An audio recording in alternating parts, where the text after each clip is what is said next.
Voici pour la mise en matière. Je suis de moins en moins convaincu par ça. Tu sais. Ça va parler de qui ou de quoi aujourd'hui la lettre? Ben aujourd'hui, en cette journée du 1er mai, tous les dirigeants politiques font un discours et il y a le roi qui voulait en faire un aussi, mais il n'a pas pu.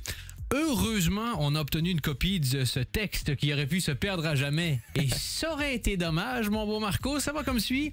Cher peuple, peuple belge, je précise. Non mais c'est vrai, comme je suis pas souvent ici, il pourrait y avoir un petit peu de confusion.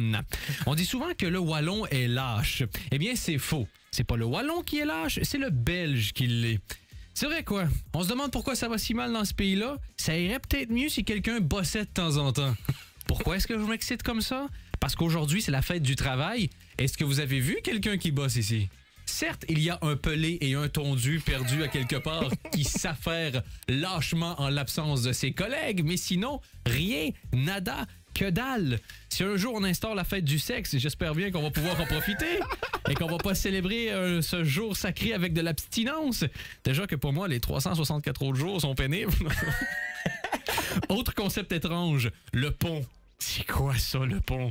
C'est ridicule. Hey, vu qu'on bosse pas une journée, on va bosser encore moins le lendemain. Hey, bravo les gars, bonne idée. Vu qu'on bosse le vendredi, est-ce qu'on fait le pont jusqu'au lundi en travaillant le samedi-dimanche? Non, c'est aussi ridicule à l'inverse. Autre concept qui me dépasse, les mercredis après-midi sans école. Hey, c'est qui le Einstein qui a pensé à ça?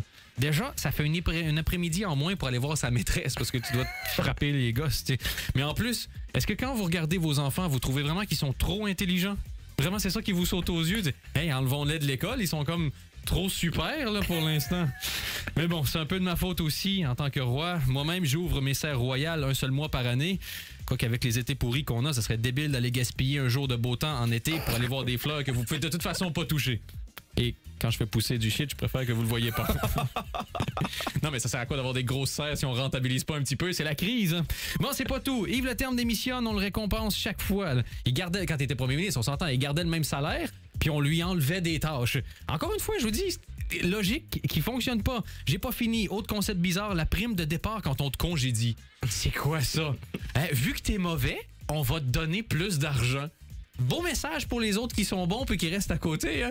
Moi, je dis quelqu'un qui est congédié, il devrait travailler encore 6 mois sans toucher d'argent et payer les pauvres braves qui doivent compenser pour son incompétence. Ça serait quelque chose de logique. Enfin, sur ça, je vais aller me calmer avant de me faire une nouvelle fracture du col de l'utérus. Ça serait dommage. C'est que c'est long à guérir, ce petit morceau de l'anatomie. Bonne fête du travail quand même à tous et c'est signé le roi Albert II. Et je pense qu'on peut comprendre pourquoi on lui a pas laissé faire son discours. Oui, ça s'entend. Il a bien fait de pas l'avoir fait. N'empêche, moi j'aurais trippé d'entendre le roi dire ça. T'imagines? Bon moment de télé. Et à la fin, tu m'as arrivé en disant bonne fête du travail comme vous avec une brindille de muguet. Et joyeux muguet. Tiens, bande de losers. C'était la lettre de dame, messieurs, dames. Si vous voulez retrouver tout ça, ça se passe sur le net, toujours Facebook, pour vous abonner gratuitement ou alors sur Dailymotion et YouTube. Voilà.